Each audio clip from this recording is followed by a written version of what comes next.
반갑습니다. 저는 민변 디지털 정보위원회 위원장 김하나입니다. 혹시 눈치채셨나요? 저희 쉬는 시간에 저희 인권 보고 대회 음악이 나왔어요. AI가 1년에 한 번 한국 인권에 대해서 중요한 쟁점에 관해서 토론하는 자리에 대한 음악을 만들어줘라고 하니까 인권의 목소리라는 제목으로 음악을 만들어줬습니다. 제 배경화면으로 깔린 것이 바로 그 음악입니다. 인공지능이라고 인터넷에 쳐보게 되면 인공지능이 보이스피싱을 막는 범죄 예측 모델을 구성하고 있다. 내지는 우리가 업무를 할 때 어떠한 인공지능을 활용해야 되는지에 대한 많은 논의들이 오고 가고 있고 실제로 많은 영향을 미치고 있습니다. 그런데 이 인공지능이 앞으로 어떻게 개발하고 변화할 것이고 우리가 즉 인권적 관점에서 이것을 어떻게 받아들여야 하는지에 대해서는 논의를 할 수 있는 자리가 많이 없었습니다. 그래서 저희가 이번에 그 모든 것들을 한번 해소해보자라고 해서 각 분야의 유명하신 분들을 토론자로 모시고 그리고 특별히 기술과 관련한 대학 교수님을 발제자로 초대를 했습니다. 오늘 다 그 인공지능에 대해서 잘 모르시더라도 다 똑같은 마음이고 우리 모두 같은 생각을 가지고 있기 때문에 그동안 인공지능에 대해서 궁금하신 내용 허심탄회하게 한번 경험을 나누어보는 자리가 됐으면 좋겠습니다. 먼저 카이스트 초빙 교수이신 김병필 교수님 발제 들어보겠습니다.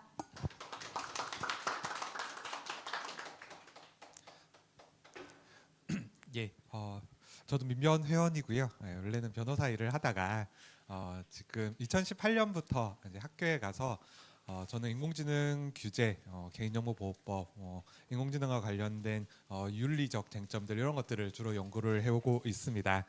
오늘 저에게 주어진 시간이 대략 한 25분 정도 되는데요.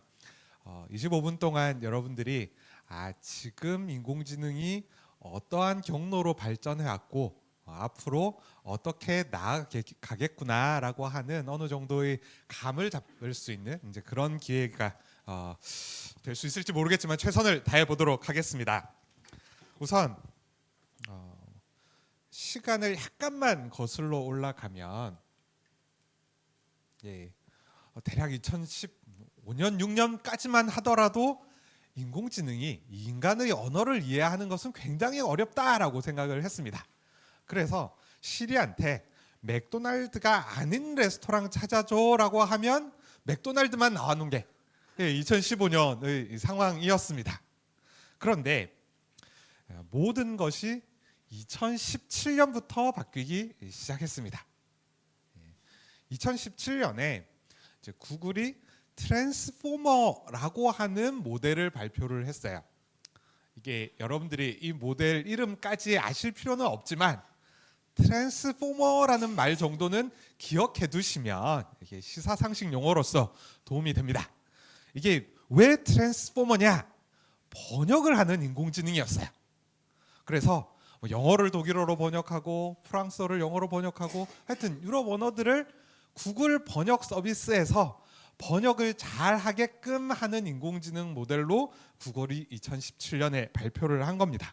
그래서 이제 번역 성능이 이전까지 나왔었던 모델들보다 굉장히 좋더라라고 하는 게 이제 트랜스포머 모델이었습니다. 그런데 이게 왜 중요한 것이냐? 그러니까 GPT라는 말을 모르는 분들은 없잖아요. GPT라고 하는데 GPT가 무슨 말의 약자냐면 Generative Pre-trained Transformer입니다.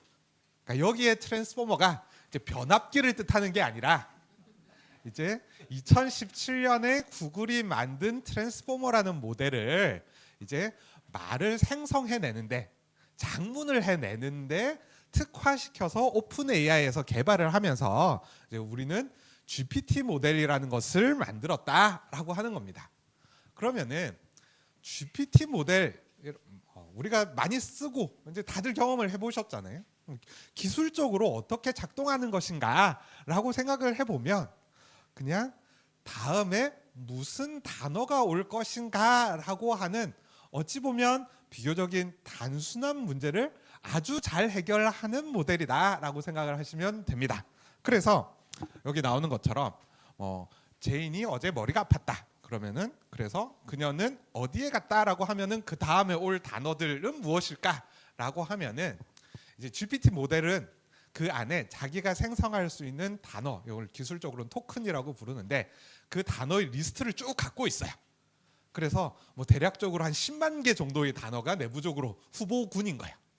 그 중에 가장 확률이 높은 단어를 골라서 한 단어를 생성을 해내는 겁니다. 그래서 우리가 GPT를 쓰면은 굉장히 자연스럽게 말을 줄줄줄 생성을 하니까 이 과정이 우리 눈에는 잘 안 들어오는데 실제로는 한 단어 한 단어 따박따박 만들어내는 과정을 계속 반복하는 그게 이제 GPT 모델의 특징입니다. 그래서 우리가 지금 많이 사용하는 모델은 이제 GPT-4 혹은 그 이전에 뭐 GPT 3.5 이런 것들인데 사실은 GPT-2가 2019년에 나왔었어요. 그때 사람들이 이제 트랜스포머 모델이 나온 지 2년 만에 이게 작문을 기가 막히게 하는구나라고 하는 사실을 알게 됐어요. 그래서 재작년에 챗GPT 모델 나왔을 때 작문을 기가 막히네 하네라고 반응을 보였던 사람들은 기술을 잘 쫓아오지 못했던 사람들인 거죠. 작문을 기가 막히게 하는 것은 이미 2019년에 달성이 되었습니다. 그때 이제 오픈 AI가 원래는 일론 머스크가 이제 그 이사장을 했었거든요. 일론 머스크가 굉장히 많은 돈을 출자를 해서 만들어졌던 연구소이고 그때 이제 GPT-2를 만들어질 때까지만 하더라도 일론 머스크가 굉장히 중요한 의사결정을 내리는 지위에 있었습니다. 그런데 이렇게 가짜 뉴스를 만드는데 활용될 위험성이 큰 인공지능을 우리가 공개할 수 없다라고 해서 국가안보, 사회 안전에 위협이 될 수 있기 때문에 이 모델을 공개를 하지 않겠다라고 처음에 입장을 밝혔다가 근데 오픈 AI잖아요. 그러니까 원래 비영리로 AI를 개발을 해서 공개하는 것이 그 연구소의 목표였는데 이제 GPT-2의 기점으로 해서 비공개 방향으로 조금씩 선회되기 시작합니다. 그런데 이제 그 명분은 초창기에는 안전이었었고 국가 안보였었는데 이제 지금은 그냥 대놓고 우리가 돈을 벌기 위해서는 공개하면 안 된다. 뭐 이런 방향으로 이제 전환이 되었던 상황입니다. 그래서 이제 작문은 잘 한다라고 우리가 알고 있는데 2020년에 놀라운 논문이 하나 발표가 됩니다. 이게 뭐냐면은 트랜스포머 모델이든 뭐 GPT 모델이든 이 모델의 용량을 점점점 키우면 그 용량을 키운다는 말은 이제 세 가지 의미가 있는데요. 첫 번째로 이렇게 계산을 많이 시키는 겁니다. 그러니까 오랫동안 반복해서 학습을 시키면 모델이 커진다라고 부르고요. 더 많은 데이터로 학습을 시키면 두 번째는 이게 데이터셋이라고 되어 있잖아요. 데이터를 더 많이 넣으면 얘가 더 똑똑해지더라. 마지막으로 모델의 용량, 모델 안에 들어가 있는 인공 뉴런의 수를 더 늘리면 그러면은 성능이 더 좋아지더라. 이게 지금 이 Y축이 오차를 나타내는 것이거든요. 그래서 오차가 쭉쭉쭉 줄어들더라라고 하는 것이 2020년에 나왔습니다. 그러니까 이게 굉장히 기념비적인 논문인 것이 이전까지는 인공지능 구조를 우리가 어떻게 만들어야지 얘가 더 똑똑해질까? 뭐 이런 고민들을 AI 개발자들이 열심히 하고 있었거든요. 그런데 2020년에 오픈 AI에서 나온 논문입니다. 오픈 AI에서 모델 구조 어떻게 만드는지 중요한 게 아니고 지금 제 성능이 좋은 건 트랜스포머 모델이니까 이 트랜스포머 모델을 용량을 한 100배쯤 키워가지고 수백 배 되는 학습 데이터를 막 넣어서 학습을 시켜보자 라고 하는 아이디어가 나왔던 겁니다. 이게 그 당시까지만 하더라도 오픈 AI가 지금처럼 자금이 충분한 회사가 아니었고 그래서 100배 용량을 키우려면 예산이 한 500억 정도 드는 그런 프로젝트였거든요. 그러니까 굉장한 모험이죠. 그런데 2020년에 이 논문을 근거로 해서 모험적인 시도를 합니다. 그래서 용량을 한번 키워보자라고 해서 2020년부터 본격적으로 모델 용량 경쟁에 돌입하기 시작했고요. 그것을 여기 이 논문 제목 앞서 보여드렸던 이 논문 제목을 따서 스케일링 로라고 부릅니다. 스케일링 용량을 키운다는 뜻이잖아요. 그래서 용량을 키우면 성능이 좋아지니까 용량을 계속 키워보자라고 하는 경쟁이 계속 이어졌고요. 그 결과 이제 재작년 11월에 이제 GPT 3.5 모델이 챗 GPT라고 대중에 공개되는 일이 이제 시작되었던 겁니다. 사실은 모델 용량 경쟁은 대략 2021년부터 시작되었기 때문에 뭐 구글이 되었든 다른 뭐 마이크로소프트가 되었든 다 큰 용량을 갖춘 모델들을 갖고 있었습니다. 이미 네이버도 꽤 큰 하이퍼클로바라는 모델을 갖고 있는 상태였는데 그때 대부분의 빅테크 기업들이 취했던 태도는 그러니까 우리가 다 알고 있는 문제, 홀루시네이션, 허위 정보, 가짜 뉴스를 만드는 데 활용된 위험성, 뭐 이런 것들의 문제들 때문에 대중에 공개를 하고 있지 않았던 겁니다. 그런데 오픈 AI는 사실은 이 서비스 때문에 망하더라도 잃을 게 별로 없지 않습니까? 구글 같은 회사하고 다른 것이죠. 그래서 이 서비스를 공중에 그냥 공개를 해버린 겁니다.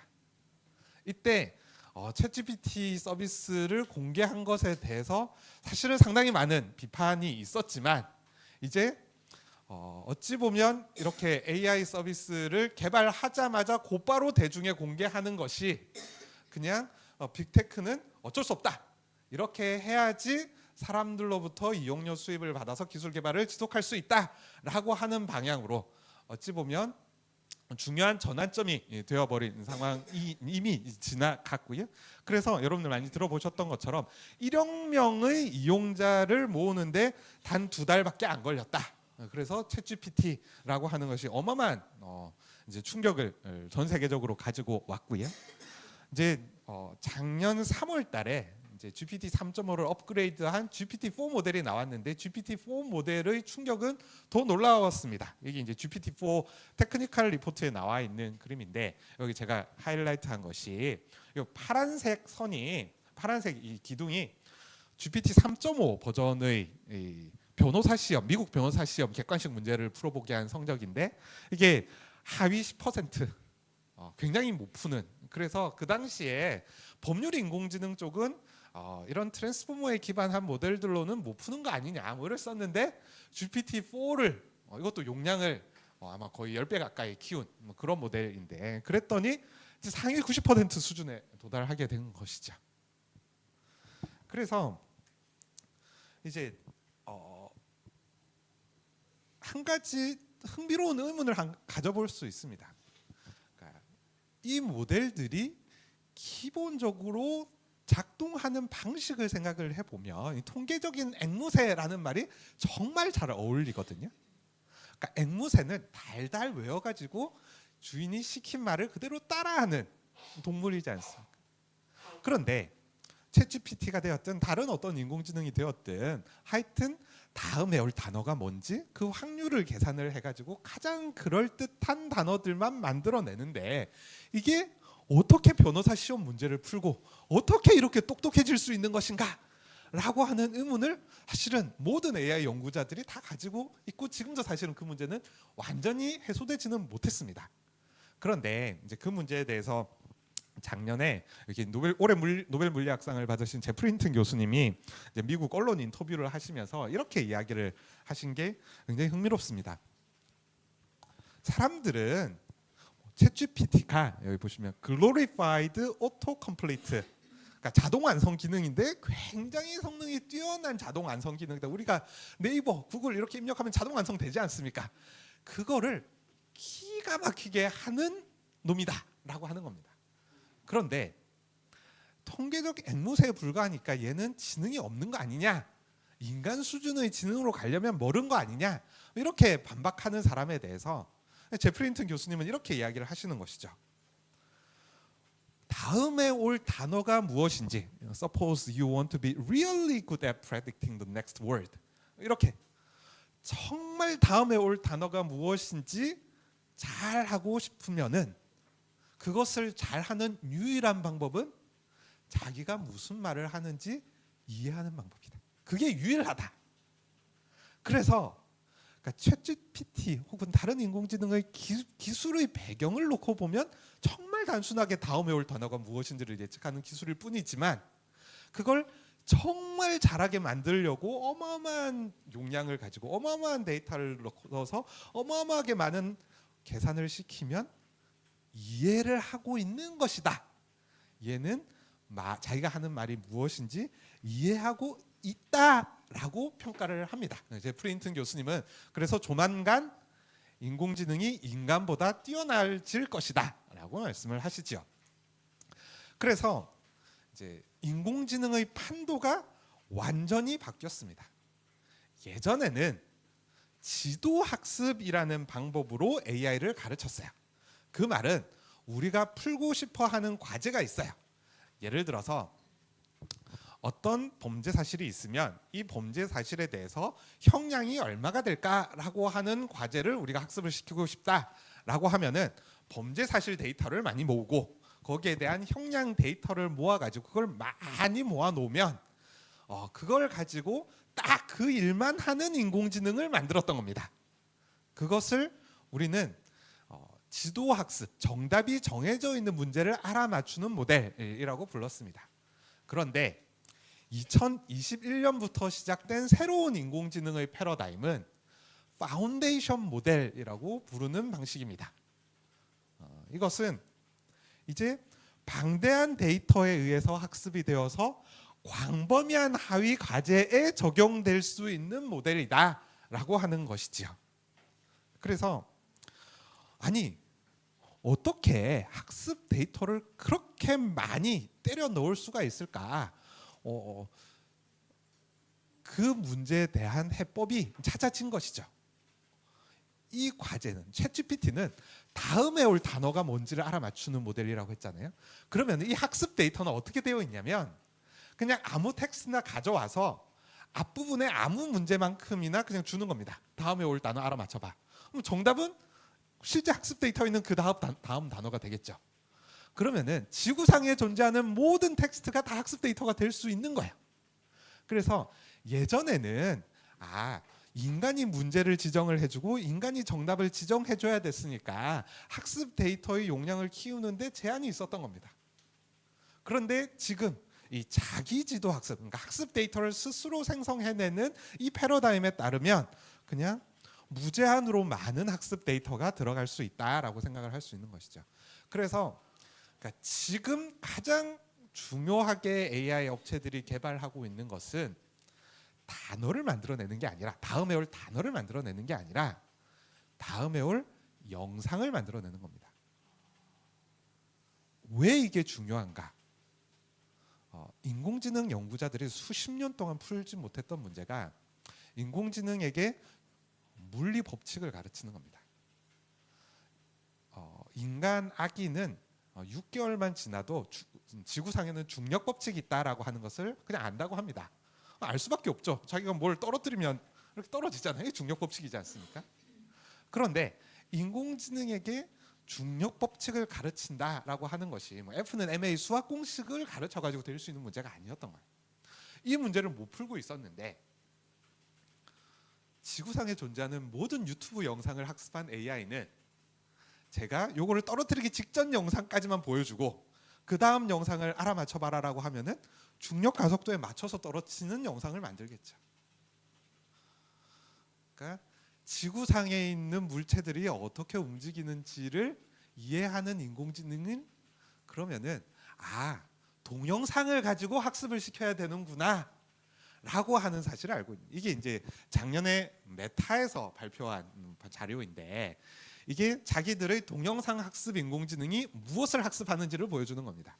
그래서 동영상을 이만큼까지 보여주고 그 다음에 뭐가 만들어질지를 만들어봐라 라고 한다든지, 아니면은 동영상을 일부 보여주고 중간을 끊고 나머지 부분을 보여주는 거예요. 그럼 빈 부분을 채워 넣어라 라고 한다든지, 아니면은 동영상의 화면의 일부만 보여주고 나머지 부분을 채워놔라 라고 한다든지, 다양한 방식으로 과제를 만들 수 있는 것이죠. 근데 이런 과제를 해결할 수 있게 되면 결국은 세상에 대한 일반적인 지식을 갖추고 있는 인공지능이 나올 수 있지 않겠느냐라고 하는 기대를 갖고 있습니다.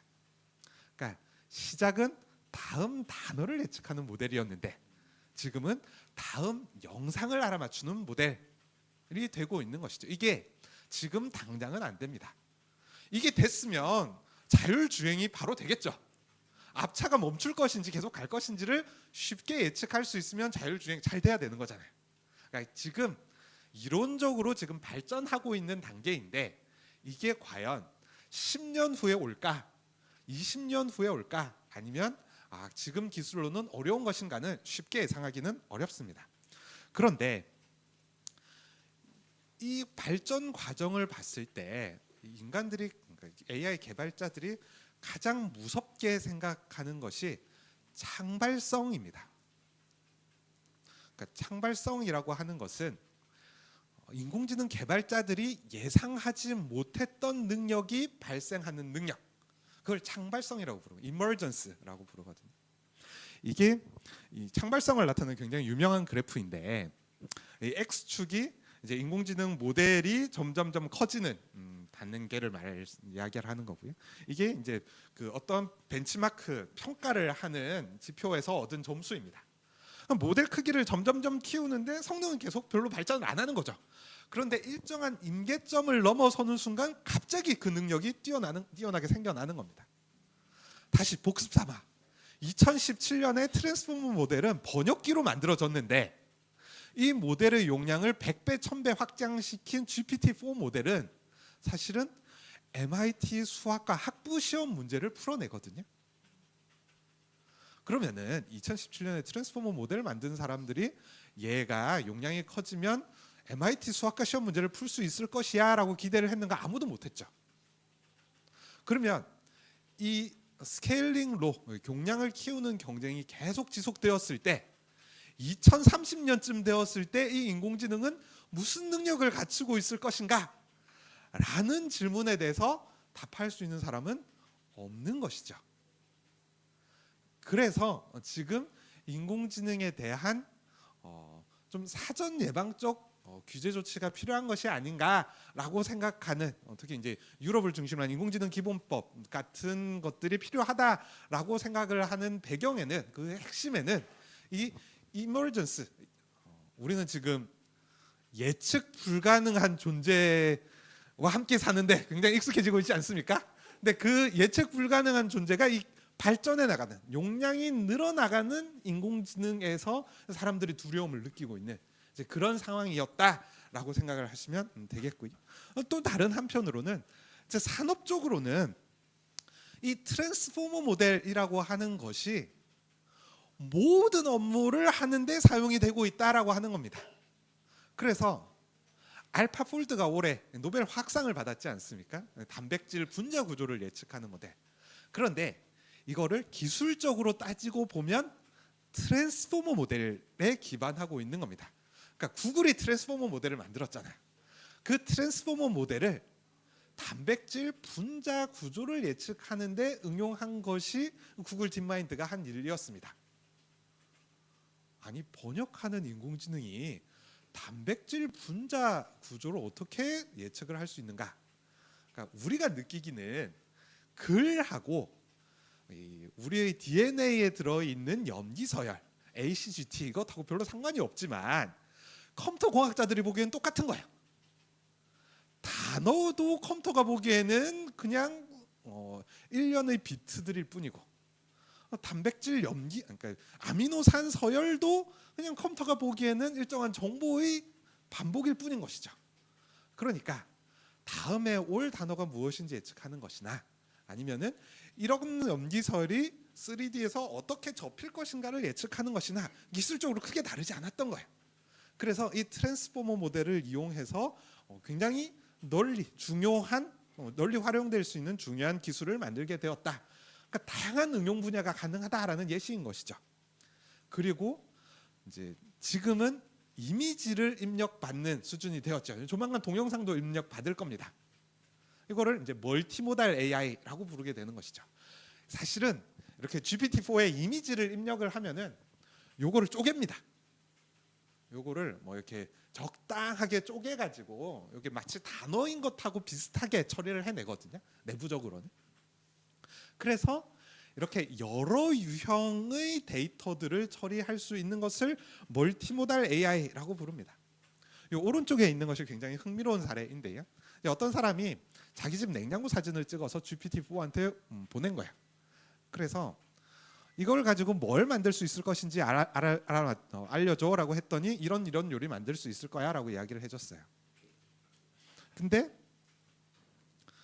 LG전자 AI 연구원에 계신 분이 이걸 보고 이렇게 엄청 황당하셨다는 거예요. 왜냐하면 LG전자에서는 냉장고 안에 카메라를 달아가지고 계란이 떨어졌어요, 우유 유통기한이 다 돼갑니다, 뭐 이런 걸 알려주는 뭐 이런 AI를 개발하고 있었던 거예요. 근데 그거는 예전 방식, 지도학습 방식이었던 것이죠. 그런데 사실은 GPT-4는 냉장고 사진을 분석하는 거에 대해서 따로 학습이 안 됐잖아요. 그런데 자기들보다 더 잘 해내는 거예요. 그래서 이제 이 챗GPT의 성공 이후로 대부분의 AI 연구소들에는 이런 지시가 내려졌습니다. 일단 지금 자기가 하고 있는 프로젝트는 중단. 그리고 이런 범용 모델, 파운데이션 모델, 기반 모델 가지고 이 과제를 할 수 있으면 그냥 그거 가지고 하는 것으로. 그리고 그걸 기반 모델이 할 수 없으면 그걸 할 수 있게 하는 방법을 찾아가는 방향으로. 그러니까 인공지능을 우리가 활용하는 방식 자체가 전혀 달라진 것이죠. 그래서 이제 이 멀티모달 AI라고 하는 것이 굉장히 다양한 영역에서 활용되고 있고요. 이 GPT 많이 쓰시는 분들은 올해 나온 GPT-4 옴니를 쓰시는데, 이게 이전 모델하고 뭐가 달라진 것이냐면은, 이전 모델은 세 가지의 모델을 활용을 해서 AI가 인간하고 대화를 했어요. 그럼 뭐냐면, 제가 챗GPT한테 말로 하면 얘를 텍스트로 변환하는 AI가 하나 있고요. 그러면은 그 텍스트 형태로 GPT-4한테 넣고, 그럼 GPT-4가 텍스트를 만들어내면은 그거를 음성으로 합성하는 모델, 이렇게 세 가지 모델을 결합해서 인공지능하고 대화를 하게 했거든요. 근데 GPT-4 옴니 모델은 음성 데이터를 통째로 학습한 겁니다. 하나의 모델을 가지고. 그 결과 훨씬 더 자연스럽게 말을 하게 된 것이죠. 그 성능이 비약적으로 발전했습니다. 그래서 이제 우리가 인공지능을 어떻게 활용할 수 있을 것인가라고 하는 것은 질문이 바뀌어진 것이죠. 인공지능에 무슨 학습 데이터를 놓고 어떻게 학습을 시켜서 어떻게 얘를 활용할 것인가 평가를 하는 이런 거 없이 누군가가 아주 똑똑한 파운데이션 모델을 만들면 그것에게 어떠한 프롬프트를, 지리어를 넣어야지 우리가 얘를 잘 쓸 수 있을 것인가라고 하는 방식으로 인공지능 활용 패러다임이 바뀐 겁니다. 그런데 이제 제가 좀 우려하는 이제 굉장히 중요한 발전은, 우려라고 할지 이게 이제 앞으로 한 5년 이내에 일어나게 될 미래의 변화는 무엇일까라고 생각을 해보면, 그러니까 지금 스케일링 로가 계속 작동할 것인가에 대해서는 많은 의문들이 제기가 됩니다. 그러니까 2017년부터 2024년까지 계속 용량을 키우는 시도들을 해왔는데 벽에 부딪힌 거 아니냐. GPT-5가 GPT-4보다 10배 늘렸을 때 성능이 10배 증가 안 하더라 라고 하는 루머들이 막 나오고 있습니다. 그러면은 우리가 너무 큰 장밋빛 기대를 가졌었네. 이제 지금 수준에서 성능은 정체되지 않을까라고 하는 우려가 있는데, 거기에 대한 중요한 반론은 이런 겁니다. 우리가 인공지능의 용량은 계속 키워왔는데 이 인공지능을 한번 학습시킨 다음에 얘가 실행될 때 오랫동안 고민을 해가지고 답을 하게 하는 겁니다. 그러니까 질문을 한 번 하고 답을 하는 게 아니라, 인공지능 지금 이렇게 쓰잖아요. 챗GPT에 물으면 챗GPT가 생각나는 거를 그냥 한 번 답하는 거예요. 그런데 걔를 한 번 질문하고 답하게 하는 게 아니라 질문을 10번을 하는 거죠, 내부적으로. 그 중에 가장 좋아 보이는 답을 골라서 답하면 성능이 또 좋아지는 거예요. 혹은 인공지능이 생성한 답을 비판하는 AI를 또 하나 만들어가지고 자기 내부에서 막 토론해가지고 답을 생성해내는 거예요. 실제로 하고 있는 모델입니다. 이제 그런 식으로 인공지능을 활용하게 되면 이제 정리를 하고 있습니다. 이 마지막 슬라이드입니다. 네, 알고 있습니다. 그 실행하는 단계에서 연산을 더 많이 하는 방식으로, 그러니까 이게 이제 새로운 스케일링 로다라고 부르는데, 그러면은 이제까지 사람들이 저도 이제 인공지능과 관련된 법적 쟁점을 볼 때 학습 데이터에 뭐가 들어가느냐가 중요한 쟁점이었어. 그런데 모델 용량 경쟁이 이제 끝이 난다라고 하면 그 다음에는 뭐가 쟁점이 되냐면 인공지능이 실행될 때 얘한테 무슨 데이터를 넣느냐가 더 중요한 쟁점이 되거든요.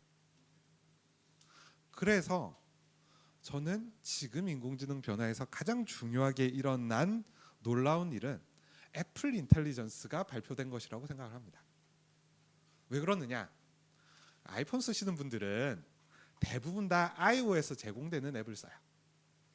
칼렌더도 iOS 거 쓰고요, 메시지도 iOS 거, 메일도 iOS 거 쓰고요. 제 대부분의 정보가 애플이 컨트롤해요. 그런데 안드로이드는 그렇지 않죠. 메일 앱하고 전화 앱하고 다 다른 앱을 쓰잖아요. 그러니까 그 정보들을 하나의 서비스 제공자가 다 취합해서 답을 못 해주는 거예요. 그런데 애플 인텔리전스를 통해서 인공지능 시장에 뛰어들었다라고 하는 것은 이제 개인의 모든 정보들을 애플이 가지고 와서 답을 해주는 인공지능으로 발전해 나가겠다라고 하는 전략인 겁니다. 이게 이제 새로운 배틀필드가 될 것이다 라고 생각을 하고요. 여기에 대해서는 애플은 프라이버시 보호를 가장 중요하게 생각하기 때문에 서버로 이 데이터를 안 보낸다, 기계에서 인공지능이 실행된다라고 보고 있는 것이죠. 그런데 MS 같은 데서 이걸 가만히 경쟁에 뒤처질 수가 없잖아요. 그렇다고 해서 이용자들의 행태 정보들을 AI에 안 넣을 수가 없잖아요. 그래서 MS가 기가 막힌 아이디어를 냅니다. 이게 MS 리콜이라는 기능인데요. 여러분들이 윈도우 OS를 실행을 시키고 있으면 윈도우가 백그라운드에서 알아서 매초 여러분들이 화면을 찍는 겁니다. 그리고 그거를 텍스트로 변환시켜 가지고 저장해 놓는 것이죠. 이게 텍스트로 변환해서 저장하기 때문에 용량이 별로 크지 않습니다. 이걸 왜 저장을 하느냐? AI에 넣어가지고 윈도우에 설치되어 있는 코파일럿 AI가 이제 여러분들의 비서가 되는 것이죠. 사실은 여기 이제 그 비서분들이 계신 분들이 많이 계시잖아요, 변호사분들은. 비서가 여러분들에게 도움이 되려면 어떻게 해야 되나요? 여러분들의 이메일도 다 읽고, 여러분들의 문자 메시지도 다 보고, 여러분들이 무슨 회의에 갔는지, 누구랑 연락을 하고 있는지 다 하셔야 되잖아요. MS는 그 정보를 받아와서 여러분들의 비서가 되겠다라고 하는 꿈을 갖고 있는 겁니다. 그런데 딜레마가 있는 것이죠. 비서가 있으면 편하지 않습니까?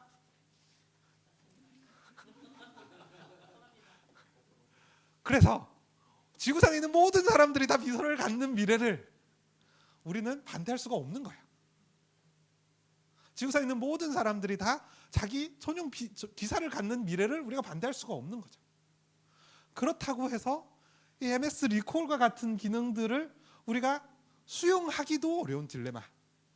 이게 지금 우리가 이제 갖고 있는, 그래서 이제 디정의에서 열심히 풀어야 되는 이제 그런 문제다라고 생각을 하고요. 그래서 제가 이제 올해 초에 이걸 저는 라이프 로깅 데이터, 우리의 삶의 모든 것들을 기록하는 시대, 그리고 그것들이 인공지능의 피드가 되어서 인공지능이 우리의 비서로서 기능하는 시대가 되었다라고 생각을 하고, 이러한 데이터를 우리가 이 프라이버시를 어떻게 보호할 것인가라고 하는 것이 이제 우리에게 주어진 지금의 과제다라고 말씀을 드리면서 좀 길어져서 죄송합니다. 이렇게 제 발표를 마치겠습니다.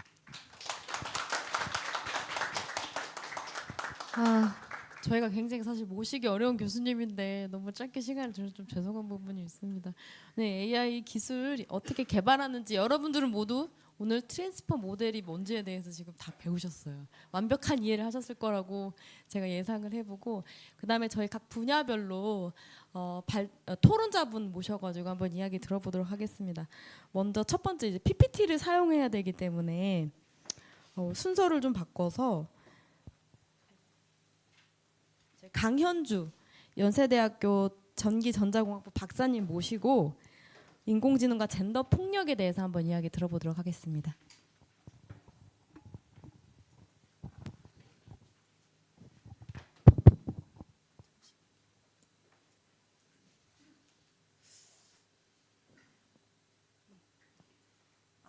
네, 안녕하세요. 저는 사회자님께서 유명한 분을 모셨다고 했는데 유명한 사람은 아니고요. 저는 비서도 없어서 그냥 평범한 IT 기업에서 근무하고 있는 회사원이고, 그래서 지금 민주노총 화섬지부 대의원이기도 합니다. 그래서 저는 전기전자공학을 전공했고 지금 민간기업에서 인공지능을 활용한 콘텐츠 생성 기술을 연구하고 있는 강현주라고 합니다. 제가 전통 있는 한국인권보고대회에 저를 발표자로 초청해주신 주최 측에 감사하다는 말씀을 드리고 싶고요.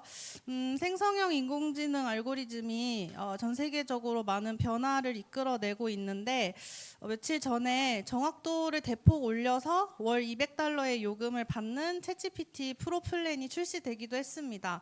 $200에 비서면 나쁘지 않을 것 같죠. 그래서 저는 실제 기업에서 인공지능 기술을 이용한 새로운 서비스를 연구 개발하는 사람이고, 페미니스트로서 주로 이 기술의 발전 현황과 여성주의 관점의 크리틱에 대한 내용을 주로 발표해 왔는데요. 오늘은 사실 인공지능과 여성주의의 관점에서 이야기할 수 있는 아주 많은 주제들 중에 젠더 폭력에 대해서 주로 이야기하는 시간을 가지려고 합니다.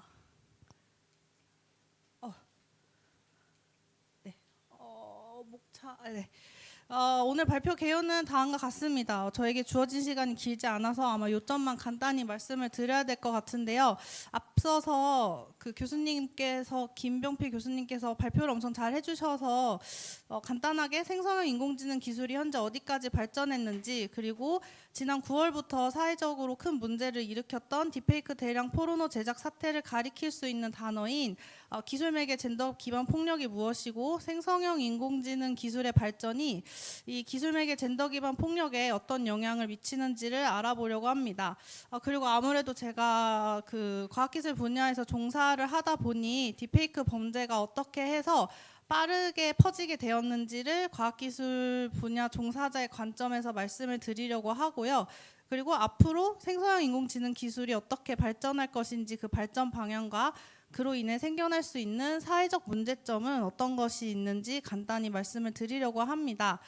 제 주변에는 시민사회 분야에 발을 걸치고 있는 분들이 좀 있는데, 이 분들이 이제 과학기술이 사회에 매우 큰 영향을 미치고 있는 상황에서 저에게 여러 혼란스러움을 호소하는 일들이 좀 있었는데요. 이렇게 기술의 이용이 기성세대의 상상력을 뛰어넘는 지금 이 기술의 악용에 대항하는 기술을 연구하는 사람들도 늘어나고 있어서 그런 과학기술은 어떤 것이 있는지를 설명해 드리려고 합니다. 그리고 사실 이제 과학기술과 함께 살아가는 게 아무래도 불가피한 일이 된 것 같은데요. 이 상황에서 어떻게 하면 우리가 이 과학기술과 공존하며 번영을 도모할 수 있는지 페미니스트 상상력이라는 키워드를 이용해서 설명드리며 발표를 마치려고 합니다. 여기는 간단히 넘어가면 될 텐데, 생성형 인공지능 기술을 이해하기 위한 핵심 키워드 중 하나는 아까 이제 김병필 교수님께서 트랜스포머라고 말씀을 해주셨고, 저는 일단 오늘은 모달리티라는 단어를 가져왔습니다. 모달리티는 입출력 데이터의 형태를 가리키는 단어인데요. 우리가 평소에 이제 뭐 릴스도 많이 보시고 뭐 페이스북도 많이 하시고 하실 텐데, 이렇게 평소에 많이 접하는 콘텐츠를 구성하는 텍스트, 이미지, 동영상, 오디오, 음성 등을 이제 그렇게 구성이 되어 있습니다. 기존의 인공지능 모델들이 입출력 데이터가 각각 한 가지의 모달리티로 구성되어 있는 단일 모달리티 모델에 집중이 되어 있었습니다. 예를 들어서 음성인식 같은 경우도 사람의 목소리를 집어넣으면은 이제 음성에 해당하는 텍스트 시퀀스가 나오는 형태니까 입력은 음성 하나, 출력은 텍스트 한 가지인 셈이었는데, 챗GPT4를 보셨으면 잘 아시겠지만 요새는 이제 여러 모달리티를 갖는 멀티 모달리티 형태의 서비스들이 많이 나오고 있어서 현재 챗GPT의 유료 버전은 제 지인이 보여준 거였는데 이제 외국어 메뉴판을 찍어서 올린 다음에 메뉴 좀 해설해 달라 이렇게 이미지와 텍스트를 동시에 집어 넣으면은 그에 해당하는 해석본을 이제 텍스트로 보여주거든요. 그래서 이런 것들이 이제 다중 모달리티의 예시라고 보시면은 될 것 같습니다. 동영상은 그 유튜브에 있으니 찾아서 보시면 되고 시간 관계상 넘어가겠습니다. 그래서 이제 젠더 기반 폭력에 대해서 말씀을 드릴 텐데, 이렇게 생성형 인공지능 기술이 엄청나게 발달한 지금 한국 사회를 가장 뒤흔들었던 주제 중 하나가 계엄 전에는 제가 이거 계엄 전에 작성해서 딥페이크 대량 포르노 제작 사태였습니다. 딥페이크 포르노는 기술 매개 젠더 기반 폭력의 한 예시라고 볼 수 있는데요. 2022년에 김정혜 박사님이 정의한 바에 따르면은 기술 매개 성폭력은 모바일을 포함한 온라인 공간에서 발생하거나 디지털 기술이 매개된 성폭력을 통칭하는 의미로 사용을 하며 한국에서는 유사한 용어로 디지털 성폭력이나 온라인 성폭력, 사이버 성폭력 등이 사용되고 있다고 합니다. 이런 기술 매개 기반 젠더 기반 폭력의 대표적인 형태는 아까 말씀드렸던 딥페이크 포르노와 같은 이미지 기반의 괴롭힘이 있고요. 그 외에도 사이버 스토킹이나 온라인 성적 괴롭힘, 트롤링 같은 것들이 있는데 이제 다음 장에서 설명을 드리도록 하겠습니다. 네. 그래서 이제 제가 아까 처음에 생성형 인공지능이 다양한 콘텐츠를 만들어내는 인공지능 알고리즘이라고 설명을 드렸는데요. 그래서 생성형 AI가 기술 매개 젠더 기반 폭력과 결합되었을 때 어떤 현상을 일으키는지 좀 예시를 들어 드리려고 합니다. 가장 대표적인 범죄이고 이곳에 계신 분들이 가장 많이 들어보았을 내용은 이제 딥페이크 포르노 이미지 생성인데 특정 인물의 얼굴과 다른 인물의 몸 사진을 합성하는 것이라고 보시면 되고요. 그 외에도 요즘은 이제 기술이 워낙 발달해서 한 짧으면 10초 정도의 사람 목소리만 가지고 있어도 그냥 이렇게 대화하는 정도의 말은 충분히 그 사람이 말한 것처럼 말하는 합성음을 생성할 수 있는데 이거를 목소리 복제 혹은 보이스 클로닝이라고 합니다. 이 외에도 그 사람의 카톡 대화 같은 거를 저장했다가 이제 GPT 같은 기반 모델에 적용을 하면 그 사람의 말투와 비슷한 챗봇을 만들어낼 수도 있고요. 독싱이라는 거는 특정 개인을 괴롭히거나 명예를 훼손하기 위해서 개인정보를 수집하고 공개하는 행위를 가리키는데 이게 사실 개인정보를 수집하고 공개하려면 막 찾아야 되니까 시간이 엄청 걸리겠지만 생성형 인공지능한테 야, 이 사람 몇 살이고 어딘데 이렇게 좀 이렇게 찾아 몇 년부터 몇 년까지 이렇게 찾아달라 이렇게 해서 자동화하는 방식으로 하는 방법들을 자동화된 독싱이라고도 말을 합니다. 이렇게 독싱으로 개인정보를 수집을 해서 가짜 온라인 프로필을 만들어내거나 더욱 치밀하게 스토킹을 하거나 아니면은 이제 챗봇을 이용한 로맨스 스캠 등을 통한 다양한 젠더 기반 폭력 사례들이 생성형 인공지능의 악용으로 이루어질 수 있겠습니다. 네. 그래서 요즘 기술이 전파되는 속도가 상상을 초월하는데 이제 어떻게 이런 일이 가능해졌는지 기술적 관점에서 말씀을 드리겠습니다. 첫 번째는 아까도 교수님께서 말씀하셨듯이 기반 모델의 출현입니다. 이 기반 모델은 이제 아주 큰 데이터들, 가공하지 않은 아주 많은 양의 데이터를 대체로 자기지도학습 혹은 비지도학습 방식으로 훈련한 인공지능 모델인데 이 기반 모델이 있으면 이 하나의 모델만 있어도 내가 가지고 있는 적은 양의 데이터로 미세 조정하기만 해도 내가 이루고자 하는 과제에서 꽤 좋은 성능을 낼 수 있다는 게 장점이고요. 그래서 챗GPT도 사실 GPT라는 기반 모델을 이용해서 텍스트 데이터를 이용해서 만든 챗봇입니다. 그러니까 GPT를 이용해서는 뭐 노래도 부르게 할 수 있고 여러 가지를 할 수 있는데 그리고 이제 이런 기반 모델을 접하고 다운받고 응용할 수 있는 플랫폼이 워낙 잘 조성이 돼 있어서 허깅페이스라고 저희 같은 사람들은 맨날 들어가서 보는 사이트가 있는데 인공지능 모델을 올려두는 플랫폼의 하나인데 이제 많은 연구자들이나 개발자들이 사용하는 웹사이트입니다. 여기서 모델을 다운받아서 미세 조정을 할 수도 있고 아니면 다른 사람이 이제 내가 이 데이터를 써서 이렇게 하려고 이런 결과를 보였음 이런 결과물들을 참고하기도 할 수 있고요. 그리고 허깅페이스 외에도 뭐 유튜브나 디스코드 같은데 이걸 어떻게 사용하는지에 대한 튜토리얼들이 약간 그 개발자들의 문화가 자기가 한 거를 가르쳐주는 방식이라서 워낙 많이 올라와 있습니다. 그리고 이제 모델을 미세 조정을 하려면 그래픽 카드를 구입하거나 클라우드 서비스를 이용할 수 있어야 되고 개발 파이썬을 쓸 수 있거나 이런 지식이 좀 필요한데 요새는 사실 그런 게 아니더라도 그냥 일반적인 소프트웨어 UI를 이용해서 생성 AI 콘텐츠를 만들 수 있는 제품들이 워낙 많이 나와 있는데요. 대표적인 프로그램으로는 컴피 UI나 캔바, DID 등이 있고 이런 서비스들은 무료 체험도 좀 가능합니다. 정리를 하면 이렇게 손쉽게 커스터마이징 할 수 있는 고성능의 기반 모델이 있고 프로그래밍 지식이 있는 사람들은 이를 미세 조정해서 새로운 모델을 만들 수 있고 개발 지식이 아예 없더라도 콘텐츠를 생성할 수 있는 서비스들이 많이 늘어났습니다. 근데 이제 사실 이런 범죄가 왜 이렇게 증가했냐라고 했을 때 저는 단순히 기술 발전만이 가능하게 됐다고 생각하지는 않고 한국 사회에 많은 문제점들이 얽혀서 드러난 결과라고 생각을 하는데 어쨌든 여성에 대한 폭력이 일종의 놀이문화로 작동하고 있는 한국 사회 이것이 돈이 되는 걸 아는 사람들 이를 손쉽게 만들어줄 기술이 만나면서 젠더 기반 폭력으로서 기술 매개 성폭력이 좀 폭발적으로 증가했다고 봅니다.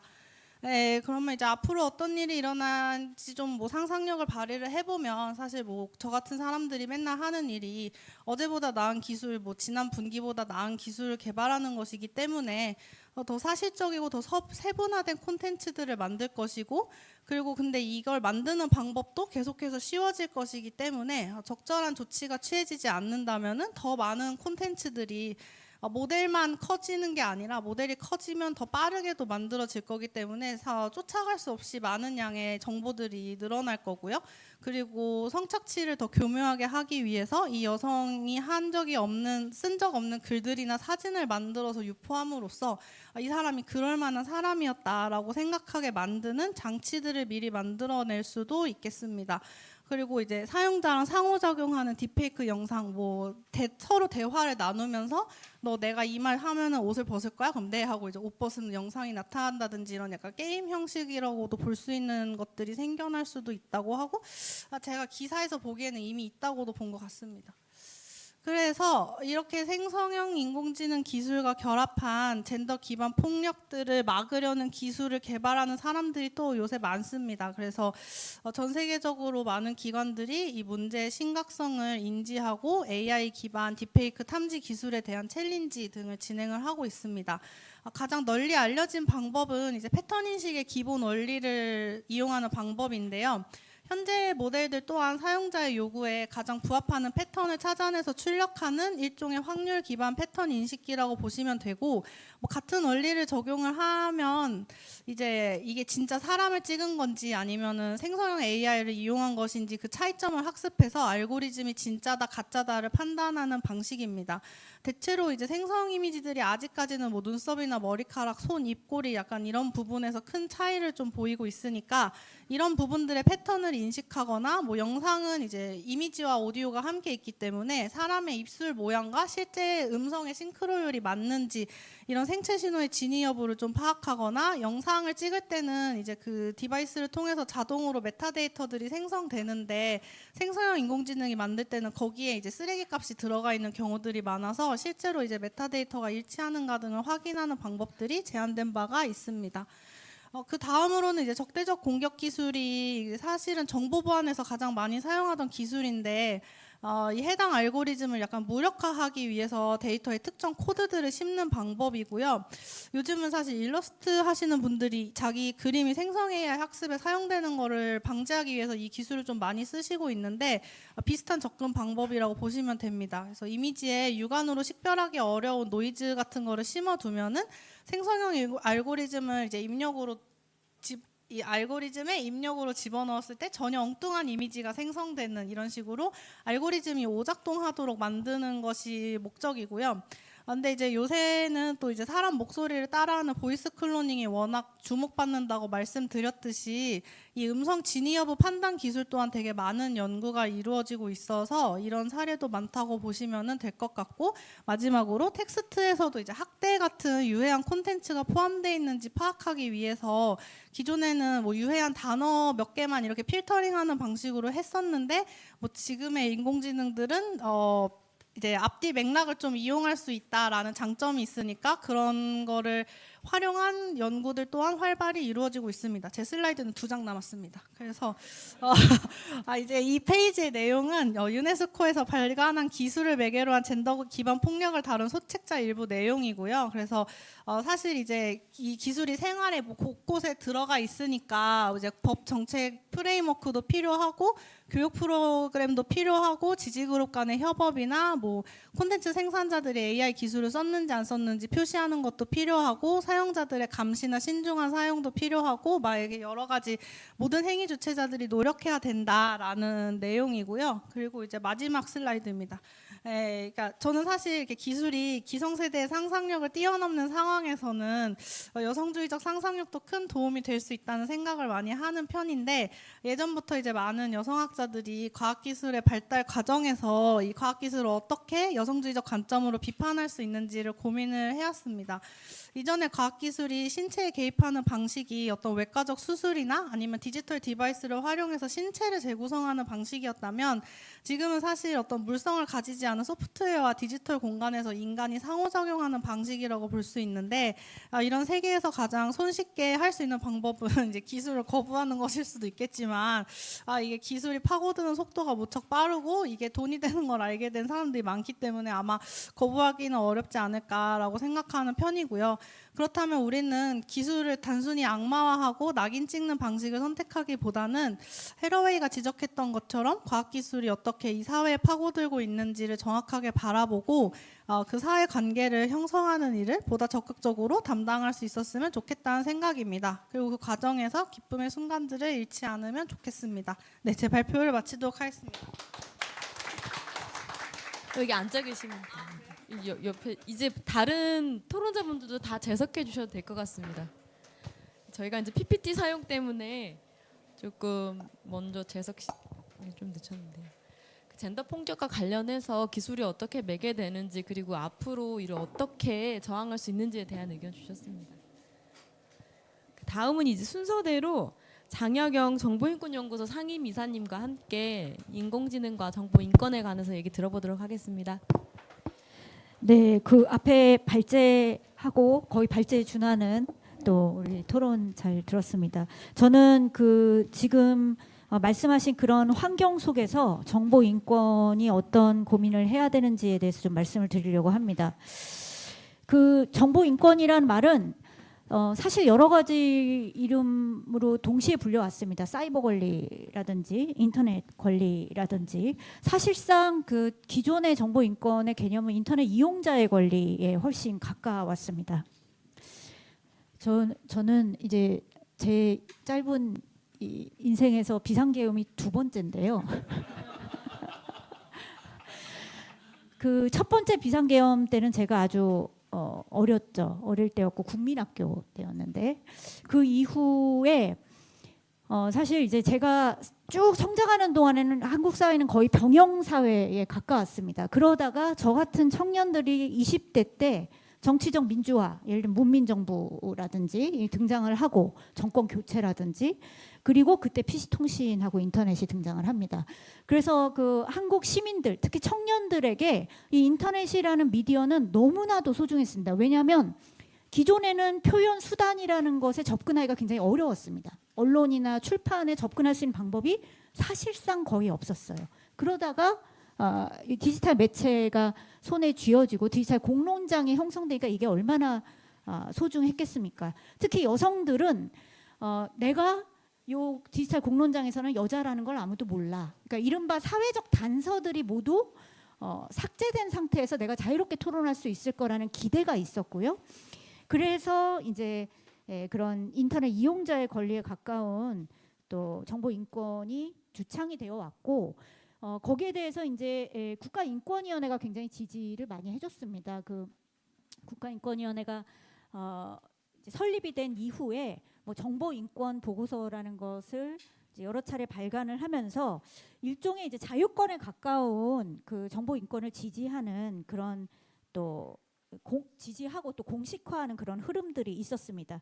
저는 이런 이제 요청들이 모여서 어쨌든 헌법적인 해석도 조금 진전이 되어 왔고 한편으로는 뭐 익명의 권리라든지 개인정보에 대한 권리라든지 뭐 이런 개념들도 좀 진전이 되어 왔고 그게 일정하게 종합이 된 것이 이제 2018년 대통령 헌법 개정안 중에 정보기본권 조항의 신설 부분이 아니었을까 그렇게 생각도 해봅니다. 그런데 이제 저는 지금 이 몇 년 사이에 너무 큰 변화가 디지털 환경에 있어서 큰 변화가 확실히 있다고 생각을 하고요.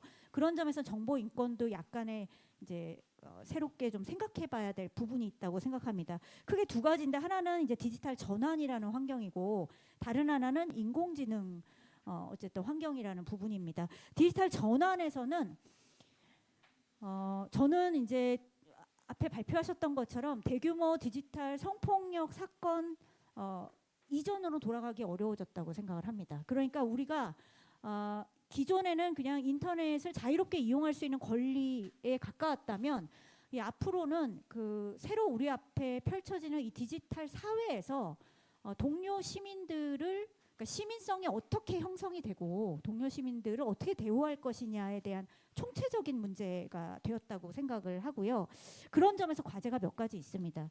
여러 선생님들이 이제 최근에 냈던 자료들을 제가 조금 요약을 해보면 어쨌든 이제 디지털 통합, 포용, 디지털 격차 해소 이런 게 굉장히 중요하죠. 이 새로운 디지털 전환에서 누구도 뒤에 내버려 두지 않겠다 이런 의미에서의 디지털 평등권 이런 것에 대한 고민을 좀 적극적으로 해야 되고요. 또 우리 주변을 둘러싸고 있는 디지털 환경이 굉장히 빅테크 중심 그것도 지구적인 빅테크 중심으로 편성되어 있습니다. 앞서 선생님께서 말씀하셨지만 인공지능 학습이 갈수록 비용이 엄청나게 소요되는 사업이 되고 있죠. 그래서 사실 이제 파운데이션 모델을 학습하고 이것을 시장에 출시하고 심지어 이제 유지하는 거, 그 유저들이 이제 프롬프트 입력을 하고 이거 유지하는 그런 정도의 요걸 감당할 수 있는 기업이 지구적으로 몇 개 안 됩니다. 한국에서도 감당하기 어렵다 이런 얘기들이 나옵니다.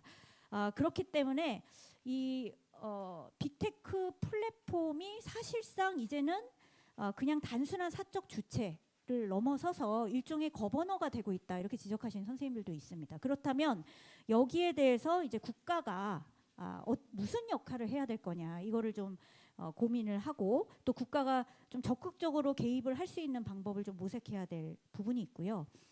그 다음에 디지털 젠더 기반 폭력에 대해서도 말씀하셨지만 디지털 환경에서 뭐 연령, 장애, 젠더 이런 취약점을 악용하는 그런 문제에 대해서 국가가 또 무슨 역할을 해야 될 거냐 이런 부분에 대해서 좀 적극적으로 고민을 좀 해봐야 되고요. 특히 디지털 전환에서 인력 구조가 뭐 개편이 된다고 하면서 이제 일자리 위협이 예상이 되고 있죠. 이제 그런 상황에서 노동자와 예비 노동자들 어떻게 보호할 거냐 이런 역할을 국가가 좀 적극적으로 해야 될 것 같습니다. 그리고 이제 인공지능 환경의 과제인데요. 인공지능의 위험에 대해서는 뭐 여러 가지 이제 정리되는 문헌들이 있는데 그 중에 이제 가장 잘 정리된 문헌은 과학 보고서입니다. 이게 이제 AI 안전 정상회의라고 이제 지난해 영국에서 첫 회의하고 내년에 이제 2차 회의를 2월에 이제 프랑스에서 하죠. 올해 1.5차 회의가 서울에서 열렸는데 뭐 1.5차라는 별칭인데 뭐 정확하게 성격은 모르겠습니다만 내년 2월에 이 과학 보고서의 최종 보고서가 발표되는데 그 중간 보고서가 올해 서울에서 발표가 됐습니다. 내용은 전 세계 과학자들 70여 명이 모여서 서로 의견이 다른 인공지능의 미래와 위험에 대해서 서로 전망이 엇갈리는 부분이 있는데 증거 기반으로 과학자들이 합의를 해보자. 그래서 한 70여 분의 과학자들이 모여서 증거 기반으로 합의하는 과학 보고서를 내고 있고 제가 이제 그 중간 보고서를 보니까 정리가 잘 돼 있는 것 같습니다. 여기서 이제 여러 가지 위험들, 안전에 미치는 위험, 인권에 미치는 위험, 뭐 이런 분류해 놓은 것들이 있습니다. 그래서 그런 것들을 좀 참고하면 될 것 같은데 중요한 것은 인권에 미치는 중요한 시사점은 여기서 국가가 어떤 역할을 할 것이냐의 문제겠죠, 아무래도. 그리고 반복해서 나오는 몇 가지 이제 위험에 대한 지적은 이런 것들입니다. 어쨌든 지금 최근에 나오는 그 인공지능 발전은 데이터 기반 학습 모델이죠. 그러면 그 데이터는 과거의 데이터를 학습합니다. 그리고 미래도 과거와 같을 것이라고 전제를 합니다. 그죠? 그런데 그 과거와 현재의 데이터가 만약에 기울어진 운동장이면 어떻게 될 것인가? 미래도 마땅히 그렇게 기울어진 운동장임을 그대로 유지를 해야 될 것이냐? 이 부분에서 사회적으로 어떻게 개입을 할 것이냐, 어떻게 통제를 할 것이냐, 이 문제에 대해서 우리가 좀 답을 해봐야 될 것 같고요.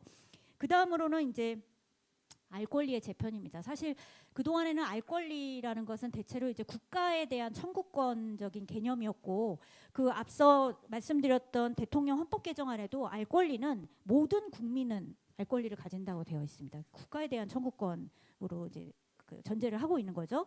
그런데 이제 인공지능 시대에는 사실은 이제 그 자동화된 의사결정이 굉장히 이제 많아질 거고, 실제로 뭐 지금 자동화된 의사결정을 예비하는 뭐 행정기본법 이미 제정이 됐고, 개인정보보호법도 그 37조의인가요? 그 개정이 돼서 이미 시행이 되고 있습니다.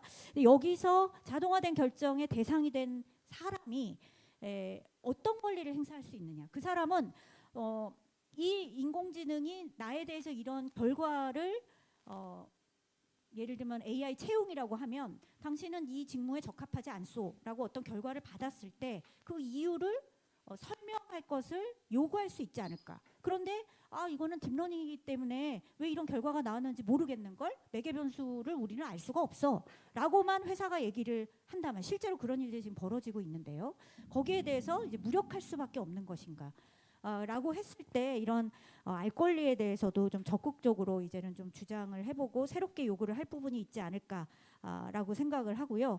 그래서 이제 인공지능 그 자체의 불투명성에 대해서 이제 영향을 받는 사람들이 참여를 하고, 나아가서 이제 개발되는 그 환경 일반 그 자체에 대해서 특히 이제 부정적인 영향을 받을 것으로 예상되는 사람들이 개입하고 참여하는 어떤 종류의 거버넌스, 크게는 국가적인 거버넌스, 작게는 단사적인 회사적인 거버넌스, 이런 것에 대해서까지 우리가 좀 고민을 해봐야 되지 않을까. 그래서 정보인권도 재편을 해야 될 것 같고, 새롭게 고민을 해야 될 부분들이 좀 등장을 하고 있다, 이렇게 말씀드리겠습니다. 마치겠습니다. 정보인권 패러다임 변화, 즉 통신의 자유 위주의 기존과 달리 디지털 시민으로서 국가나 주체가 적극적으로 개입하고 통제해야 된다는 부분 잘 지적해 주셨습니다. 그 다음에 이제 인공지능과 노동 관련해 가지고 김한희 민주노총 서울본부 정책국장님 얘기 들어보겠습니다. 네, 안녕하세요. 민주노총 서울본부에서 일하고 있는 김한이라고 합니다. 사실 저는 인공지능의 기술적 부분을 잘 알지는 못합니다. 하지만 기본적으로 노동운동에서 혹은 이제 그러니까 노사관계에서 노동법 개정한다 그러면 국회 앞에서 몇 날 며칠 막 집회하고 난리가 나거든요. 근데 사용자가 어떤 기술을 도입하느냐를 두고 싸웠다는 얘기는 거의 없습니다. 그러니까 기술 도입은 경영권의 영역이다라고 하는 이 인식 틀을 깨고 기술 사용에 관한 권한, 문제 또한 계급투쟁의 영역이다라고 하는 것으로 기본적인 전제가 옮겨가지 않으면 이 문제에 대해서 대응하기 어렵다라는 생각을 갖고 있고요. 하지만 안타깝게도 여전히 적어도 한국 사회 노동운동에서는 그런 인식을 깨고 나간 사례가 별로 없습니다. 그리고 그런 논의도 굉장히 부족하고요. 인공지능에 관한 논의가 이제 노동 영역에서 가장 많이 다뤄지는 분야는 이제 노동 통제가 어떻게 바뀔 것인가, 일자리가 어떻게 바뀔 것인가, 이 수준을 넘지 못하는 그런 상황이라는 점을 전제로 해서, 그렇다면 우리가 노동운동이 그리고 노동운동과 연대하는 사람들이 무엇을 고민해야 할 것인가, 이 부분을 중심으로 해서 좀 몇 가지 질문을 던져보겠습니다. 첫 번째로 기술에 대해서 이런 인식이 형성되는 것은 항상 기술은 미래이기 때문이라고 생각합니다. 미래 먹거리이기 때문에 기술이 발전하는 것에 대해서 함부로 터치해서는 안 되고 이런 부분들에 대한 인식이 전 사회적으로 너무나 팽배하다라고 하는 그런 인상이 있습니다. 그래서 이게 사실은 이제 현재의 기술은 굉장히 많은 문제들을 아주 구체적으로 낳고 있잖아요. 가능성으로서가 아니라 현실에서, 예를 들면 반도체 만드는 공정이 어떻게 사람을 죽이는지, 가습기 살균제가 어떤 재료가 사용되느냐에 따라서 얼마나 많은 피해가 발생할 수 있는지, 이런 부분들이 좀 더 기술에 대해서 우리가 무관심했던 결과가 이건가? 라고 하는 경각심을 좀 스스로 가져야 하지 않을까라는 생각이 들고요. 또 하나는 일자리 문제와 관련해서 특히 인공지능이 얼마나 많은 일자리를 노동을 자동화할 수 있을 것인가 그 가능성을 두고 이야기합니다. 하지만 자동화해야 하는가 필요성에 대해서는 별로 질문하지 않습니다. 예를 들어서요. 제가 이제 자료에 몇 가지 사례를 적어놨는데 재작년 8월 폭우 참사 이후에 서울시에서 대심도 빗물 터널을 만들겠다는 계획과 함께 인공지능으로 그 예보를 하겠다라고 했습니다. 그게 얼마나 효과적일지 모르지만 저는 그거보다 오히려 장마철에 배수구에 써인 낙엽을 치우는 청소노동자를 확충하는 것이 훨씬 효과적일 수 있다고 생각합니다. 그렇게 사람이 해야 하는 노동에 대해서 얼마나 고민하고 그것을 전제로 기술을 배치하는가에 대한 고민인 거고요. 그리고 또 하나는 작년 10월 카카오 데이터 센터 화재 사고라든지 그 전 언제죠? 2018년에 KT 아현지사였나요? 화재 사고 발생했을 때라든지 이런 사고가 만약에 화재 현장에 사람을 구조하기 위해서 진입한 자동화된 로봇에게 벌어진다면 어떤 일이 벌어질까? 저는 기술이 이렇게 자동화되고 발전할수록 그 기술에 대한 통제 그리고 안전관리, 유지보수 노동에 대해서 우리가 얼마나 저평가하고 있는가 우리 사회가 이 문제를 봐야 한다고 생각합니다. 안전을 위해서 만든 스크린도어를 관리하는 구역 김군이 왜 위험 속에서 죽어야 하는가라는 문제에 좀 질문을 던져볼 필요가 있겠다는 생각이 들고요. 그리고 또 하나는 돌봄 노동의 문제라든지 여러 가지 영역에서 그러니까 사람이 기피하는 노동 그리고 저비용으로 그동안 해결해 오다가 더 이상 저비용 구조로 안 될 것 같은 그리고 사람이 없는 곳에 예를 들면 효자 로봇 해서 이제 농촌에 심지어 지자체에서 대규모 예산을 들여서 그런 기술을 도입합니다. 그리고 그게 안 될 것 같은 서울에서는 이제 대신 필리핀 가사 노동자 도입이라든지 이제 또 이주 노동자 착취와 저는 이제 오늘 세션 참 잘 정했다는 생각이 듭니다. 그런 면에서 집중 조명 1위 이주 노동자 문제고 2가 인공지능이라는 측면이 굉장히 시사하는 바가 크다고 보는데요. 그런 이제 저비용으로 더 사람을 착취할 수 있는 영역에서는 이주 노동자를 착취하는 방식, 사람을 착취하기 더 이상 어렵겠다, 사람이 없다라고 하는 부분을 기술로 대체하는 이런 양극단이 똑같은 우리 사회의 특징 속에서 비롯되는 거 아닌가라는 생각이 들고요. 그리고 자동화 측면에서 효율성은 굉장히 많은 경우에 자본의 입장에서 말해지는 효율성입니다. 그렇다는 측면에서 예를 들어서 그러면 노동의 입장에서는 어떤가? 저는 이제 꽤 오래된 것 같은데 그 지하철 영무 노동자들이 PDA 처음 지급받았을 때가 생각이 됩니다. 10년, 20년 정도 된 것 같은데요. 그 넓은 역사를 걸어다니지 않고 저희가 고장났나? 이거를 다 제어할 수 있다는 점에서 와우 이런 얘기를 했었습니다. 그만큼 일하는 업무 시간이 줄어들지만 같이 인력도 줄어들었고 그 결과가 어떻습니까? 신당역에서 여성 영무 노동자가 살해당할 때조차 구해줄 수 없는 동료조차 남아있지 않는 수준의 구조조정까지 왔었습니다. 이런 인력 문제와 함께 기술 도입이 그리고 같이 고려되지 않으면 안 된다라는 생각이 들고요. 그래서 그렇다면 그냥 기술 도입을 막을 것인가? 굉장히 많은 인류 역사 속에서 잘 들리시나요? 네네. 인류 역사 속에서 노동이 기술에 대응했던 방식은 가장 많이 알려진 게 러다이트죠. 기술 도입 자체를 악마화하고 아까 말씀해 주셨는데 그것이 우리 일자리를 뺏는다라면서 거부하는 이런 방식이었고 최근에 이제 나타나고 있는 것은 기술이 너무 거대해지고 압도하고 더 이상 우리가 어떻게 개입하기 어렵고 피할 수 없을 것처럼 보이자 이제 기술 도입에 따라서 우리 일자리나 노동 조건 후퇴가 없으면 그냥 무관심. 어떤 기술을 도입하든 그냥 너네가 알아서 해.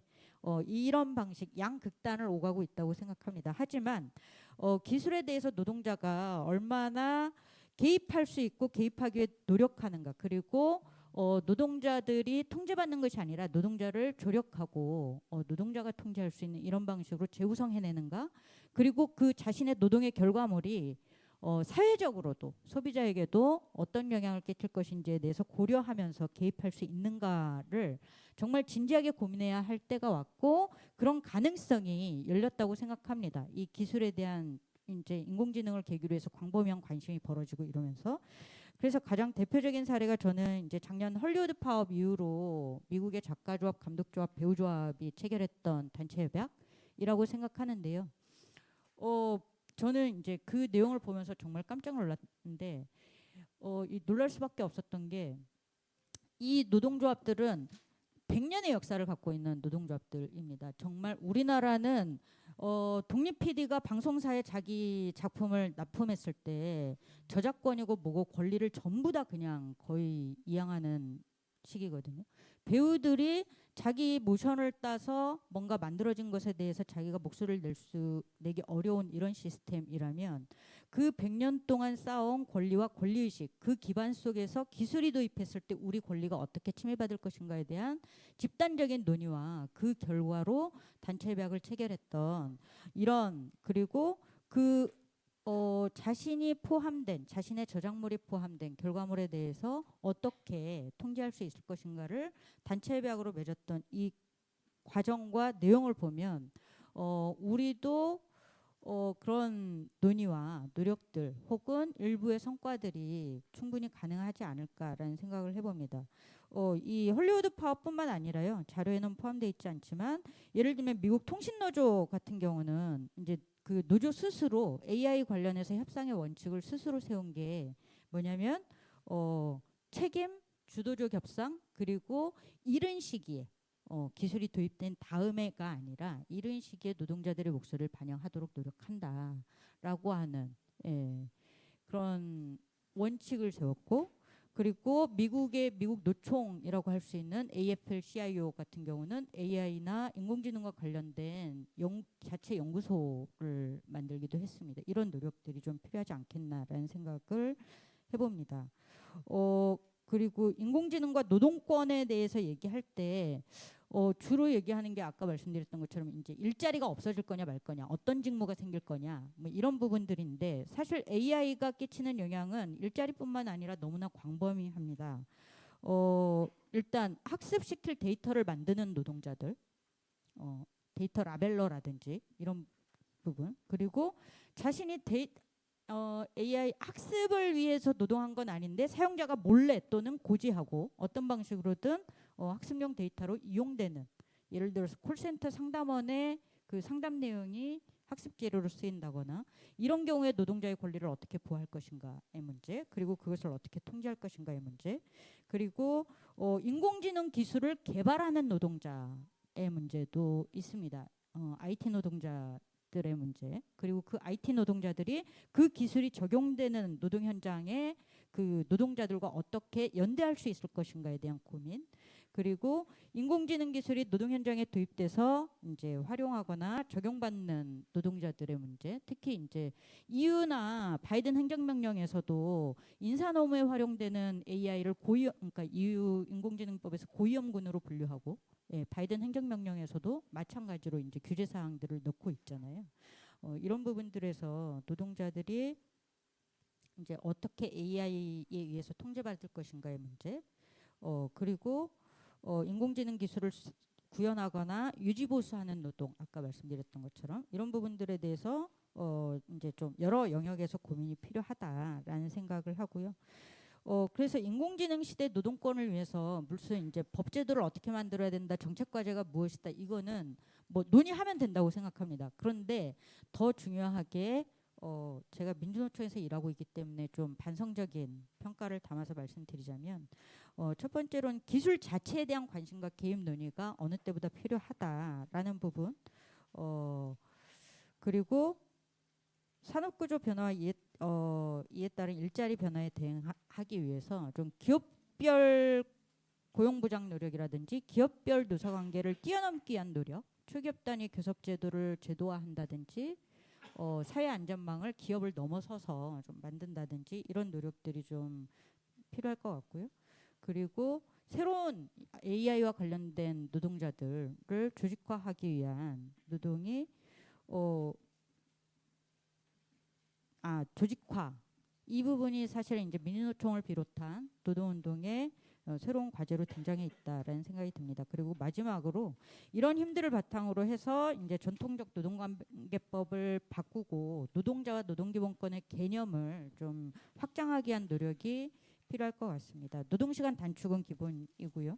그러니까 노동을 어떤 노동을 하느냐와 상관없이 그냥 내가 임금 받고 처우를 어떻게 받을 것이냐, 고용을 어떻게 보장받을 것이냐에만 관심이 있었던 그런 방식에서 노동의 내용과 방식에 대해서까지 노동자들이 좀 목소리를 낼 수 있는 이런 권리로 확장할 필요가 있지 않겠나라는 생각을 해봅니다. 네, 이상 마치겠습니다.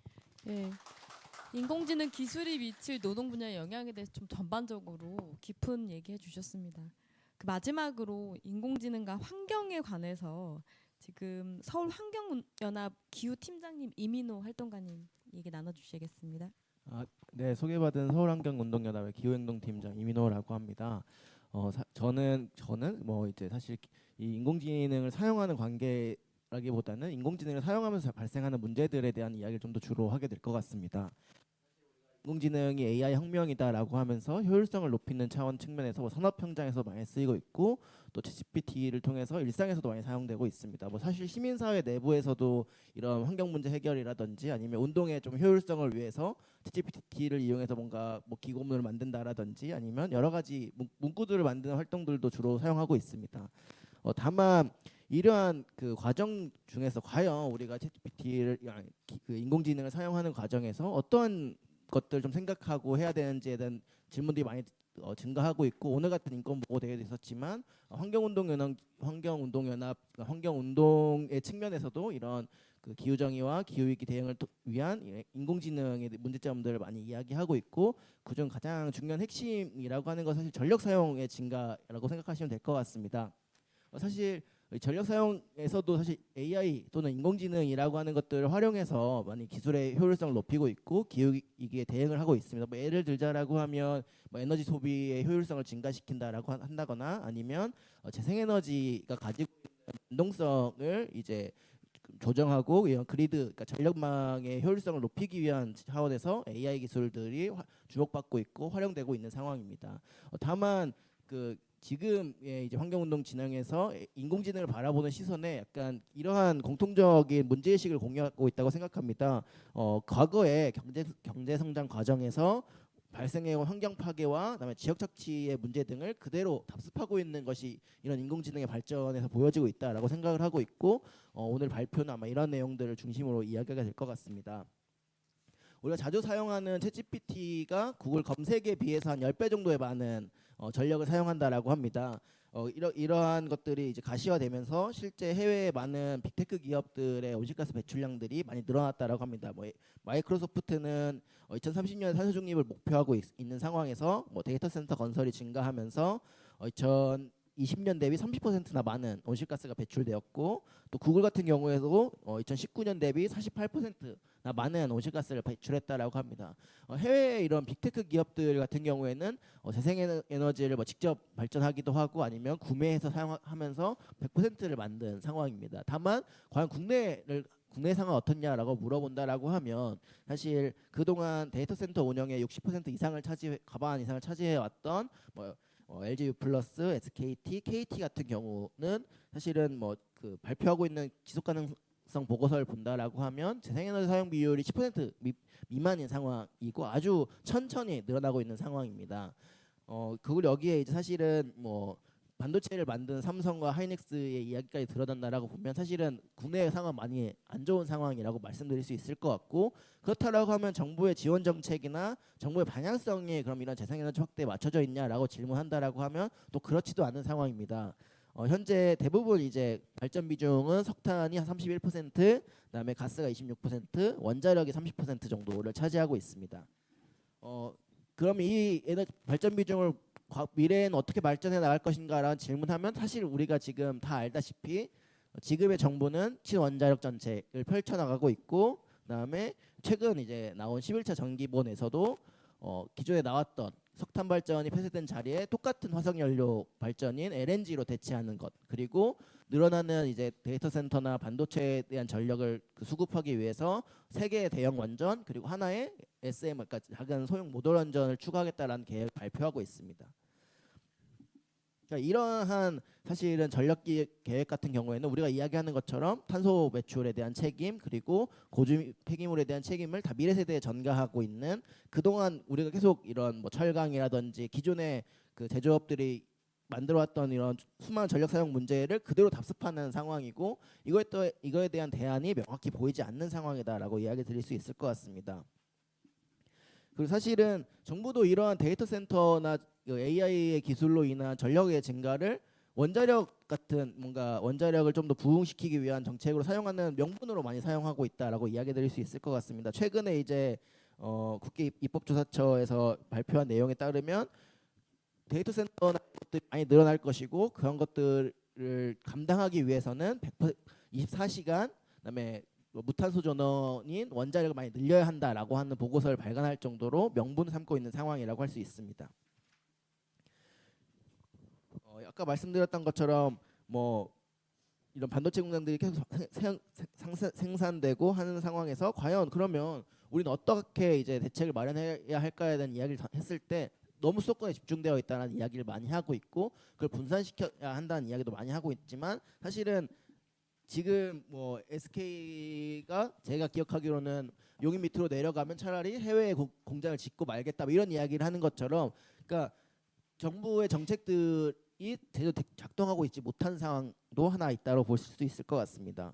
보시면 표에 나와 있긴 한데, 그러니까 보시면 그 지금 현황에 대부분 수도권에 이제 데이터 센터들이 몰려 있는 상황이고, 그다음에 2024년에 한전이 데이터 센터를 운영할 기업들의 이제 전력 사용을 받았을 때에도 대부분 다 수도권에 모여 있는 상황입니다. 뭐 사실은 이 수치 안에 부동산 투기를 목적으로 하는 신청도 있었다라고 합니다. 그러니까 그런 것처럼 사실은 데이터 센터가 늘어 그 대부분이 수도권에 모여 있는 상황이라고 보시면 될 것 같고요. 그러면 그 전기는 어디서 가져올 것이냐라는 질문했을 때 예전과 똑같습니다. 강원, 그다음에 뭐 충남, 그리고 뭐 전라도나 아니면 부울경에 있는 핵발전과 석탄발전에서 전기를 결국 끌고 와야 한다라는 답변밖에 할 수 없는 상황인데, 사실 그 상황 그것도 쉽지 않은 상황입니다. 사실 우리가 2012년 뭐 2014년까지 밀양 사태를 통해서 느꼈던 것처럼 전력 생산의 방식이 굉장히 민주적이지 못하고, 그다음에 지역을 파괴하고 지역 공동체를 서로 이제 갈등시키면서, 그리고 이런 지역 착취를 계속 가속화한다라고 하는 지적들을 많이 받아왔었고, 그 이후에 그런 공감대들이 사실 뭐 시민사회나 환경단체 또는 지역사회에 많이 퍼져 있는 상황입니다. 그래서 뭐 당진과 연결하는 송전선로 같은 경우에는 최소 뭐 12년이 지연됐다라고 하는 이야기도 있고, 그 다음에 추가로 지연되고 있는 상황이고, 또 한전의 적자인 상황에서 추가로 이 송전망을 늘리기에는 아주 어려운 상황이다라는 이야기가 되고 있지만, 사실 지금 뭐 언론이나 여러 가지 산업계가 이야기하는 거는 동맥경화, 산업회 동맥경화가 발생하고 있고, 송전망 비상 때문에 송전망이 필요하다라는 이야기를 주로 하고 있고, 우리가 그동안 느껴왔던 사실은 여러 가지 이런 그 지역을 착취하는 전기 생산 구조라든지 아니면 송전망 건설에서 발생하는 문제에 대한 해결책들을 많이 못 내놓고 있는 상황이다라고 말씀드릴 수 있을 것 같고요. 그리고 이러한 상황에서 여당과 야당, 국회에서 내야 할 법안들이 사실은 조금 많이 아쉬운 상황이라고 볼 수 있을 것 같습니다. 최근 이제 9개 법안, 그러니까 국가전력망 특별법이라고 하는 9개 법안이 나왔지만, 이 법안들은 사실은 뭐 재생에너지에 대한 이야기를 하고 있긴 하지만 뭐 LNG라든지 원자력이라든지 석탄의 뭐 이런 접촉이라든지, 그리고 그 추진 과정에서의 뭐 지역을 어떻게 이제 설득할 것인지 또는 배보상을 어떻게 할 것인지에 대한 명확한 해법을 제시하지 못하고 있고, 그동안의 폭력적인 과정을 그대로 답습하고 있는 법안이라서 사실 이런 저희 환경단체들에서는 많이 반대하고 있는 상황이다라고 말씀드릴 수 있을 것 같습니다. 뭐 지금 많이 전력 얘기를 많이 하고 있긴 하지만 추가로 뭐 용수에 대한 문제들도 많이 지적되고 있습니다. 최근에 이제 기후위기 대응댐이라고 하는 이름으로 정부가 추진하고 있는 말도 안 되는 댐 계획들 중에 하나는 사실은 이런 아까 말씀드렸던 것처럼 SK와 삼성의 반도체 클러스터 뭐 10기가와 6기가의 대규모 이 반도체 클러스터의 용수를 공급하기 위해 지어지고 있는 상황이다라는 지적도 있는 것처럼 사실은 반도체 공장 그리고 이 데이터 센터라고 하는 막대한 자원을 소비하는, 우리가 뭔가 AI와 인공지능은 뭔가 자원을 소비하지 않을 것처럼 생각하지만 많은 막대한 자원을 소비하는 이러한 자원 소비를 충당하기 위해서 계속 만들어지고 있는 상황이다라고 말씀드릴 수 있을 것 같고요. 추가로 뭐 약간 그 사용에 대한 이야기를 많이 해주셔서 좀 더 첨언을 드리자라고 하면 사실 많은 선진국을 중심으로 AI 기술을 활용한 뭐 폭염 대비라든지 아니면 여러 가지 환경 문제에 대한 기후 재난을 대비하는 연구들을 많이 하고 있습니다. 뭐 예보의 정확도를 높인다라던가 아니면 그런 것들을 맞추는 게 점점 높아지고 있고 오차가 많이 줄어들고 있다라고 합니다. 근데 다만 그 기술을 과연 선진국이 개도국이라고 하는 그 북반구와 남반구가 지금 차이가 많이 벌어지고 있는 상황에서 과연 이 기후 재난을 대응하는 이런 기술들을 개도국을 위해 사용할 것인가에 대한 질문을 한다라고 하면 과연 그럴까라고 하는 답변을 많이들 드릴 수밖에 없는 상황일 것 같습니다. 그렇기 때문에 사실 환경단체에서는 우리가 기후정의라고 하는 운동을 많이 진행하고 있습니다.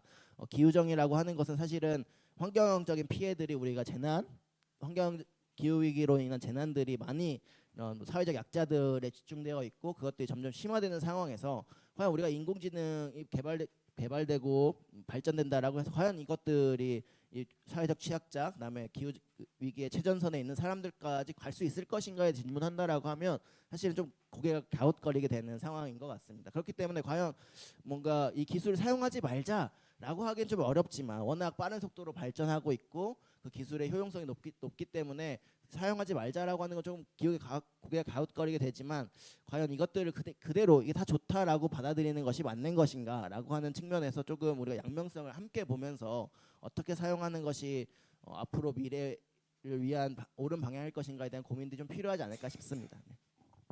숨가쁘게 달려왔습니다. 저희 시간 문제가 있어가지고 사실 더 깊이 더 많은 분야에서 각 인공지능 기술에 관한 이야기를 논의해볼 수 있었을 텐데 오늘 저희 되게 꽉 채운 논의를 한 거라서 여기까지 하고 시간 관계상 아무래도 질의응답은 좀 어려울 것 같은데 혹시 궁금한 거 있으신 분 계실까요? 안 계시면 안 계시면 이것으로 저희 오늘 토론 마무리하도록 하겠습니다. 감사합니다.